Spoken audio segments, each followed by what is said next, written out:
Hey guys, welcome back to another video. I'm your host, That One Camera Guy, and in this episode, we're going to be taking a look at the Sony a6500 and how to customize it and get the most out of it. Let's jump into it.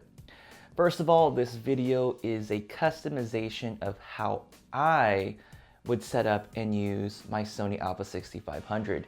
You can modify, manipulate, and change some of the settings that I talk about in this video. So this is kind of like a starter guide, and we're gonna go through it as quickly as we can. I don't know how long this video is gonna go, but we're gonna find out right now. So let's go ahead and jump into the settings. All right, first thing I'm gonna do is I'm actually using my Atomos to record this, so it's a little bit of a jumping back and forth. And I'm gonna go ahead and reset my camera. I'm gonna jump to settings, reset, camera, settings, reset, no. Initialize, restore settings to the original defaults, perform initialization. So I am completely wiping my camera clean. So if you want to start from the beginning with me, you can reinitialize your camera as well. All right, so I reset the camera. Let's go ahead and jump into it. I'm gonna speed through some of this really quick.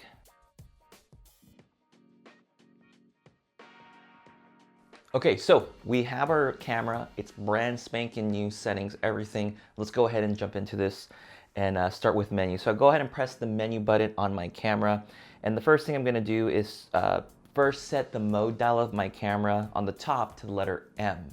So it's not on, now it's set to the letter M. We're in manual control. I tend to shoot in that, so bear with me as far as the settings are concerned. All right, so I'm in menu mode. Under where it says quality, obviously, I typically shoot in RAW, so I would set it in RAW. But in this example, I'm gonna leave it on extra fine, which is also JPEG. Image size, you kind of can figure that out. You have some options there. Aspect ratio, keep it at 3.2. Panorama size and direction, this is only activated when you turn the mode dial to panorama. I'm not gonna cover that in this video. Long exposure noise reduction affects your JPEGs. I'm just gonna turn that off. And then high IS noise reduction, set that to off. Any type of modifications to the images, I want to do that myself. I don't want the camera to have to do that. All right, next, color space. There's a big argument for this. I'm going to say 99% of you just leave it on sRGB. Those of you that need Adobe RGB, that have Adobe RGB monitors, and maybe your printing process uses Adobe RGB, then go ahead and use Adobe RGB. But everybody else, I think for the most part, will stick with sRGB. Lens compensation, I'm gonna go ahead and set all of this to off. I don't want the camera having to think anymore for itself. And I don't really need that. All right, so now we're on page 3. So tab 1, page 3, shoot mode, drive 1. All right, so what we can see here, we have auto mode, scene selection, and superior auto image extraction. Those first 3, not gonna worry about them because those are on your auto mode and scene selection mode dial. And then also the image extraction. Drive mode, I'm gonna leave that alone because that's something we can modify and change later. That's not like a setting you would designate and change on the camera permanently. Bracket settings, I don't use it very much at all, so I'm gonna leave that alone however it's set. Recall and memory are really important. I have a video about that you can find, I think, over here. There's a little card that should pop up. I actually show you how to customize your camera so you can switch from 4K to slow motion by just switching the 1 and 2 dial on your camera. So I show you how to do that on the a6300. It's the same setup here. You go to your memory. Right now, what it's telling us, it's going to, if I press the enter button, it's going to say, I want custom 1 mode to be these settings. So I'm not gonna dive into it too much in this video at all, but just to know that you have a plenty of custom options that you can use based on your shooting situation. All right, moving on. Now we're on page 5, focus mode. So we're in autofocus 1 and 2. I think there's just 3, sorry. So autofocus 1, page 5. Focus mode, we change that depending on our scenario. I'm not gonna worry about that. Priority set in AFS and AFC. I'm gonna leave them on balanced emphasis. There's certain times where you may wanna adjust it, but 99% of the time, probably 90% of the time, keep it on balanced emphasis. Because you have some options there, focus on autofocusing and also on release. If you're noticing that your photos are coming out, your autofocusing is, your images are coming out blurry and you want more focus, you want your images to come out more focused, leave it on AF. Okay, so that's how I would approach that. Focus area is another one you change. This is something you manipulate depending on your shooting environment and situation. AF illuminator, that's the little light that shows up on the camera to help you focus, something similar to what Nikon's have. If you find it annoying, turn it off. If you don't mind using it, just leave it on auto. Center lock on AF is something I haven't really been using a whole lot, but if you want to use it, you definitely can turn it on. So for example, I turn it on and then I point it at a subject and I press the center button. It'll start tracking that subject there. So this video is not about center lock on AF. It's something I'm still working on and getting a hang of using, but I do set it to a custom function later in the video. All right, moving on. All right, so now we're on AF2, so autofocus with shutter. I'm gonna go ahead and leave that on. So basically what that means is if I press the shutter button halfway, it's gonna autofocus. So for most of us, you're gonna want that. If you can turn it off if you're planning to do back button autofocusing. Pre-AF, I turned that off because what it's doing is if you leave it on, the camera is constantly autofocusing. You don't want that, so turn that off.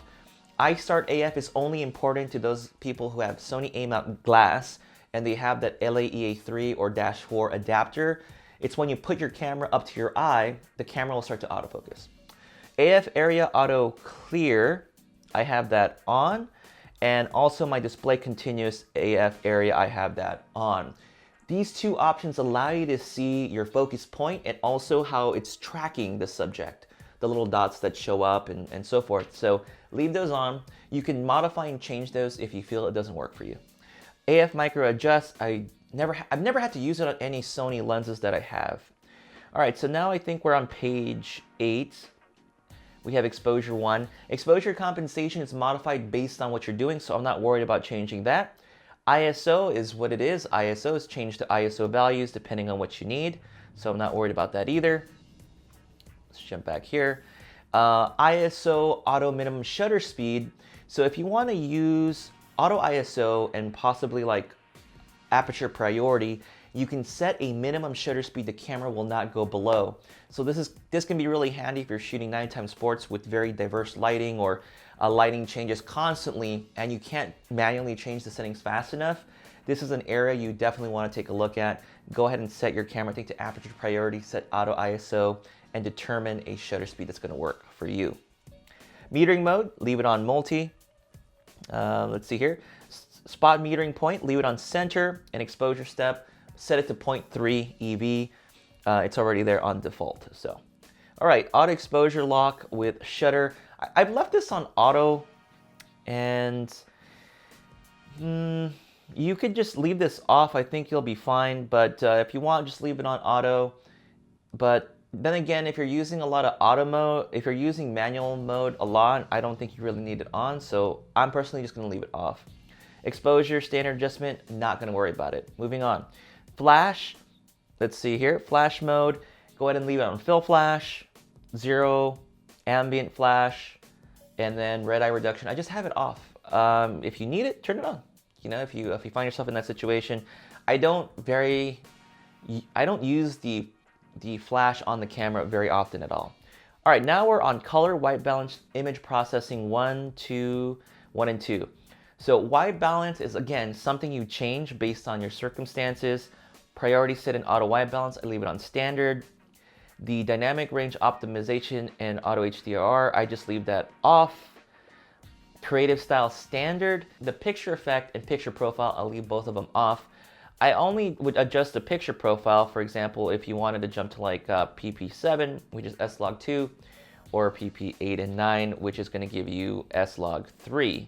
So this video is not about those picture profiles, but if you want to dive into that, that's where you find it. All right, moving on, soft skin effect, leave it off. Anytime there's some modification to the images, I would leave them off personally. You might choose to do something differently. All right, focus magnifier does exactly that. You activate it and it magnifies the image. That's exactly what it's supposed to do. Okay, so focus magnification time, set it to no limit. You don't want to be in focus magnification and then it quickly snaps back. Leave it on that. Autofocus in focus magnification, I leave it on. So if I'm magnifying my image, I want to be able to press the shutter button to focus. Manual focus assist on, really helpful, leave that on. Peaking level, I have it off right now because I'm not using manual focus to check focus, but I typically don't use it because I've had scenarios where I didn't trust the peaking on the Sony a6000 series of cameras, but you can try it out. Peaking color, you have some options you can change. All right, now we're on page 14. Smile face detect depends on your situation. I changed this. So for example, right now, the a6300 that I'm using to film this, I have it set to on. So if I'm shooting sports or I'm shooting a portrait, I might set it to on. So you have some options there. You have several options there. This video is not specifically about that. You can register faces, and then auto object framing, leave it off. You don't need that. Basically what it does is it crops photos, apparently, based on what I've read on it. So now we're on the second tab, and we're finally seeing the movie settings. So I'm gonna go ahead and change the dial on my camera to the little camera option. I'm gonna press menu, and now we're in movie. So change your mode dial to recording video. We have 3 pages of movie settings. So first off, movie S and Q. S and Q stands for slow and quick motion. Right now it's set to program auto. We don't want program auto. Press that, and we're gonna go to manual exposure and activate that. Now we can change our settings as we want to. All right, the file format is how you change the type of video you're gonna record. File format, XAVC SHD or 4K is all I use. I don't mess with the AVC HD or MP4. But for example, on HD, I'm gonna jump here to 120p at 100 megabits per second. So that's where I would go if I'm gonna be recording slow motion. And then my S and Q settings, I'm gonna set my record settings to 24, and then my frame rate leave at 120. Honestly, I'm not sure if that does anything, but just copy what I'm doing. Unless you know. If you do know what it does, leave a comment down below, because I'm curious too. And that jumping to 4K will obviously cause some changes on my screen, so I'm not gonna jump to 4K right now, but you get the idea. Jump to 4K, and then you can go ahead and change the settings there. All right, AF drive speed. So I'm jumping between page 1 and 2. AF drive speed is really important because it affects how well the camera is autofocusing in continuous autofocus mode. So these two, you can change it to be more responsive if you're doing sports, and AF drive speed fast if you're trying to track something that's moving really, really quick. So play around with these. I usually slow it down if I'm doing like this kind of recording. Right now, my camera, my a6300 is set to, I think, a normal tracking sensitivity. So I adjust it based on it. So you have to play around with that. Auto slow shutter, I'm not messing with that. Audio recording on. Audio recording level obviously lets you modify and change your audio levels. Audio level displays what shows up in the live view on the screen. Leave that on. Wind noise reduction, I leave it off. I mean, I'll have like a wind buster on my actual Rode mic if I'm doing that. So there's already wind noise reduction applied on the microphone, so I just leave it off. All right, so now we're on movie 3, which is page 3. And you have an option called marker display. I'm just gonna leave it on, but I can't show it on the Ninja, but hopefully I can show it. But you can actually set your aspect ratio so that bars actually show up on the screen. That way you can actually record based on a particular aspect ratio that you want to use for your film. It doesn't cut off any of that information, it just frames it so you can prepare your video while you're recording it. Now we're on to shutter steady shot. Right, so silent shooting, I have it off right now. So I'm gonna jump back to the letter M on my mode dial, because now I'm back into photo modes, I guess, photo settings. My silent shooting, you can turn it on or turn it off. There's some benefits and then some downsides to shooting with silent shooting mode. I do use it at times, depending on the situation that I'm in. The electronic front curtain shutter, leave it on. I think 90% of the time you won't have any issues, but there's, I think, probably a 10% chance that it can affect your images. You'll have to do some research online and find out exactly those specific circumstances where it could affect you. All right, release without lens. Enable it if you want to be able to adapt lenses that don't have electronic communication. Release without card, please disable this so that you don't make the mistake of taking pictures and there's no card in the camera. Steady shot, obviously you can turn it on or turn it off. Let's see our settings. You can adjust the focal length range automatically, or you can have it set to do it on your own. So what I'm gonna do is set steady shot off because I'm not using it right now. All right, we're on page 5, zoom. So my zoom setting, I'm gonna go to zoom setting and I'm gonna turn on clear image zoom. You're gonna be able to punch into your lens a little more and get a little more reach without losing quality. So you can see that here as I'm showing you right now. Okay, so my recommendation is set it on clear image zoom. Well, I may talk about it in this video or later. All right, so now we're on display auto review 1 and 2. And on number 1, the display button, go ahead and click on that on your monitor option. Everything looks good here. Don't turn on the graphic display. You can turn it on and try it out, but it's kind of distracting. So I just turned that one off. Everything else is pretty good. Let me jump back in here. Display button, jump to my finder. I'm gonna go ahead and turn on display all info on this one and press enter. Make sure you click on enter or it won't confirm it. I can't show you the finder monitor switch. Set it to auto. Set that finder monitor option to auto. Finder frame rate, I leave it on 120 FPS. Zebras, obviously if you want to check your exposure, you can turn that on. Grid lines, if you want to see grid lines while you're recording and framing your shot, you can. Exposure set guide, leave that on. What that does is if you turn it off, or well, if you turn it off, here's what happens. If I'm changing my shutter speed, for example, you don't see a guide show up. But if I turn it on, you'll see this little bar show up on the bottom. You don't have to have that on. I just leave it on. It doesn't bother me. You can turn it off if you see fit. All right, now we're on page 2 of that. So we're on page 7 of tab 2, live view display. This one's really important. In general, I leave it on. So what happens when you leave it on, if you change your shutter speed, if you increase it, the picture will get darker. If you decrease your shutter speed, the picture will get brighter.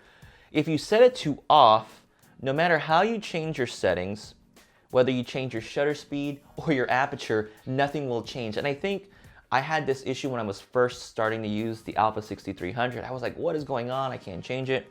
Or I changed the setting in camera, I wasn't sure. So set it to on, and then auto review, I set this to off 90% of the time. If I ever shoot in the studio and I use a studio light, here's what I do. I turn my live view setting effect off. Because, for example, I'm gonna underexpose the scene and use the light to light the setting. So sometimes it's really hard for me to tell what I'm shooting. So just know that if you're shooting studio lights, set the setting effect to off. And then you can turn the auto review on. That's my recommendation if you're shooting studio. We are now at custom operation 1 and 2. It is kind of the most important section of this, of customizing and getting the most out of your a6500. And so let's just start in this. So again, this is how I customize the camera. So I'm gonna go to custom key shoot. So this is when I'm shooting with the camera. This is what the custom settings do. All right, on your camera, you have C1, C2, and C3. For C1, I wanted to do movie recording because the button on the side isn't all that great. So I'm gonna go ahead and look for, so let me kind of explain this. You kind of just panel through here. Custom button 1 stands for C1, C2, and C3 basically, as you can see there. So I'm gonna go ahead and look for the word movie as I scroll through. I'm gonna click the enter button. So now when I press C1, it's gonna record video. Go to custom button 2. I'm gonna go ahead and set, for this one, custom button 2, I wanted to set center lock on AF. You don't have to. I'm just setting that there because that's something I'm working on and I'm practicing with. You don't need that there. What I've done in the past, I've set focus modes up here. You can set ISO if you use Canon, and you can set your drive mode, or you can set like your autofocus settings on here on the top, your focus mode. So you can set your focus mode, focus area on C1 and C2, something where you're familiar with your Canon or Nikon DSLR. So custom button 3 is the trash can. I'm gonna set that to audio. I don't know what it is, but I just love having C3 as my audio option. Hopefully I can find an audio recording level. And then center button is going to be my focus area. So let me go ahead and find that. Focus area, And then the left button is going to be whatever standard there is, drive mode. The right button, I'm gonna leave ISO. I would have probably have set my ISO to C1 and C2 because of how I was used to using Canon, but I've gotten so used to using Sony that on all my Sony cameras, I expect the right button to be ISO, so I'm gonna leave it there. Again, that's your choice. The down button, I'm gonna change it from exposure compensation to focus mode, I believe. So I have drive mode, focus area, and focus mode all set in that section. I'll go ahead and cover that in a little bit why I have it set to that. Focus hold button is something specific to the lens. Some lenses have a button on there that you can press. That's what that means. So if you have the 70-200 f4 or f2.8 G Master, they all have focus hold buttons. If you hold it, you can activate a feature. So for example, I have it set to eye autofocus. So focus hold button, if I press that button, I'll have activate eye autofocus, which is really handy. This AEL button is the switch on the back. So if you flip the switch down or up, it does something different when you press the button. So the AEL button, I think I'm gonna have that set to zoom. So that's gonna allow me to do clear image zoom on the camera. And then for the autofocus manual focus hold, if you wanna simulate the Canon system, you can set autofocus manual focus to movie. So if you press the back of the button, it'll do movie. But what I'm gonna do is set this to eye autofocus. So you might be saying, he's got two eye autofocus as well. Sometimes I might use a lens like my Bodice 85 does not have a focus hold button. So if I'm doing portraits, I can set my AF/MF button to eye autofocus, which is really nice to have. I was planning on setting to C1 or C2, but C1 and C2 just don't feel comfortable holding the button down. Okay, so that's how I set that up with my settings. Custom key button. The term, so this is in playback mode. When you press the little playback button, follow custom shoot is whatever it's set to the shooting mode is what it's gonna copy. So for example, actually, I'm not gonna worry about that, but let's just say, for example, for custom button 1, when you're in playback, I wanna be able to rotate the image. And then, for example, on custom button 2, I wanna go to my image index. And then function button, I'm just gonna leave it alone, set to send to smartphone. That's the easiest way to do that. So now we're back to custom operation 1. We are now on function menu set. So let's see here. Function menu set. This is, if I can show you here, it is the quick menu option that's placed on there, and whatever you see right now is by default. What I tried to do is set my photo related stuff on the top row and my video recording stuff on the bottom row. So let me show you how I set that up. So let's go over here, function menu set. So what I have here set for function upper 1, I have drive mode. Next one, focus mode, focus area. Those are all really good, so I left those alone. Upper 4, I changed to white balance because I do access white balance quite a bit at times. Function upper 5, I'm gonna go ahead and set to smile and face detect. You never know when you wanna access that. I access this a lot for video, especially right now because I go into my mode and I activate it. So I really like having that there. And then I set this one to quality. You might want to change it to something else. Again, this is just how I set mine up. All right, next for the function lower 1 on the bottom row, I'm gonna have gamma display assist activated there. And then the next one, I'm gonna have picture profile set up there. So for example, if I wanna jump to S-Log2, I can quickly go into my quick function menus, change to S-Log2 or S-Log3, and also activate my gamma display assist. Next for number 3, I'm gonna go ahead and set my steady shot option. You don't always want steady shot on. It might kill your battery a lot faster, so if you don't need it on, turn it off. Function lower 4, I'm gonna go ahead and set zebra to that one. Function lower 5, we're gonna go ahead and set peaking to that one. And then finally, the last one, I'm gonna set that to silent shooting. I use silent shooting. I was shooting a music concert and there was times when it got really quiet You don't want the camera making a noise, so I would use that to kind of jump back and forth. I might set that to a custom function like C2 later on if I don't need that center, that lock-on center AF stuff. So definitely modify this as needed. All right, the next one is the dial wheel setup. I switched this to the bottom option, so it simulates a DSLR that I'm used to, like Canon. The top back wheel does shutter speed, the back wheel on the middle does aperture. Dial wheel EV comp, I'm just gonna set it to the wheel that's on the top right of the camera. That simulates like the A7R2 or the A7 II cameras in general. Movie button, I'm gonna leave that always on. So what that means is, if the mode dial is set somewhere else, you can press the movie button and it'll still record. If you just set it to movie mode only, you have to be in the correct dial or it won't work. Finally, dial wheel, leave that unlocked. Audio signals, leave that on. Wireless, I'm not gonna really touch up on this very much, but you'll have to do some more research on that. I'm not gonna cover it in this video. Application list, obviously if you access the application list menu here, you can use your smart remote, you can download some apps. It's kind of a slow process.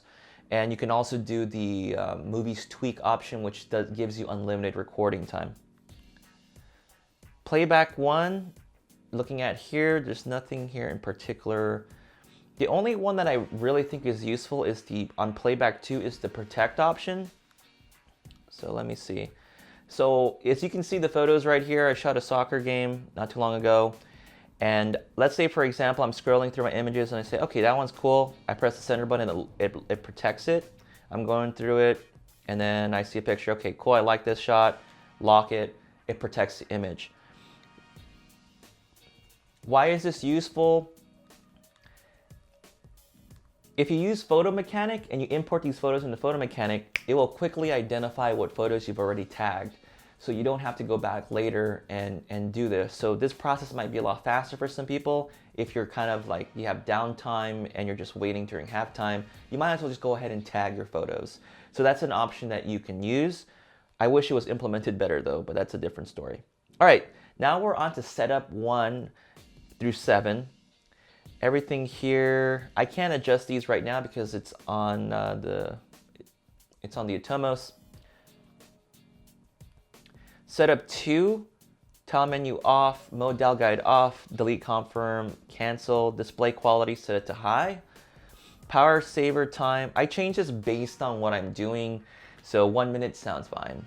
Auto power off temp, this is really important, this is how you record longer for video, set that to high. Then click OK. You know, it's really funny, as soon as I was covering the auto power off temp, the Alpha 6300 overheated and shut off, so that was pretty fun. All right, so now we're on setup 3, and I'm gonna go over and talk about the touch panel and how that works. The touchpad, I'm gonna start a touchpad area set. Just set it to the whole screen. I don't know why you would need it set to something else. The touchpad vertical, what this means is that if the camera is turned at its side, you can still access the touchpad. So just leave it on, I guess, if you're gonna use it. Now let's talk about the touch operation, which is kind of confusing. Let's start with this. If you activate touchpad only, what that means is that when you put the camera up to your eye, it'll go to your electronic viewfinder. You can use your thumb or whatever to change the focus point on the back of the screen. So we're gonna put it up to our eye, and then you can use your thumb to change the back and change the focus point. Now, if you go ahead and change this to touch panel only, then if you just use the back of the screen, you can just press and change the focus point here using your finger. But if you put your eye up to here and you try to do it, it doesn't work. And then finally, the last option, you figured it out, touch panel plus pad does both. So turning that on will allow you to change it just touching here, and also when you bring it up to your eye and you touch it here. I typically shoot with my left eye, so this is not really a convenient feature, but just know that that option is there, okay? Moving on. Now we're on setup 4. If you want to use time code or anything like that, maybe you're trying to sync multiple A6000s, you can do that. Remote control, if you have a little remote control, make sure you turn that on or it won't work. That's a really frustrating setting because I remember I needed to find it and I just couldn't find that stinking remote option, but I've learned my settings pretty well now. USB connection auto, just know that that's there. Moving on. Yeah, the HDMI settings, you want to take a look at that. So setup 5, turn on USB power supply. That'll let you plug in power into your camera. PC remote settings, language, daytime setup. We did that in the beginning. Area settings, copyright info if you want to set your name and your copyright information into your photos. Formats, obviously format your camera. File number, I leave mine on series. Set file name, I just leave it as DSC. The select recording folder, obviously you can create a new folder. Doing that, right? Choose a new folder, make a new folder if you're shooting something different. Folder name, standard form. You can try date form if you want. And then finally, setup 7, recover, display information, settings, resets. Folks, that is it. That is the long video of how to customize your camera. Hopefully you use the hopefully you use the time signatures to try and jump to different places in the video, but that's how I go about customizing the camera. If you have any questions, you're not sure about something, leave them down below. If I missed something, please let me know in the comment section. I'd love to hear them. I think I know most of the settings at this point, but there's always 1 or 2 things out there that I'm not sure about, but I'm sure somebody out there does. Folks, if you found this video helpful, consider giving it a like. And if you do want to see more content like this, consider subscribing. And with that said, I'll catch you on the next video. Bye.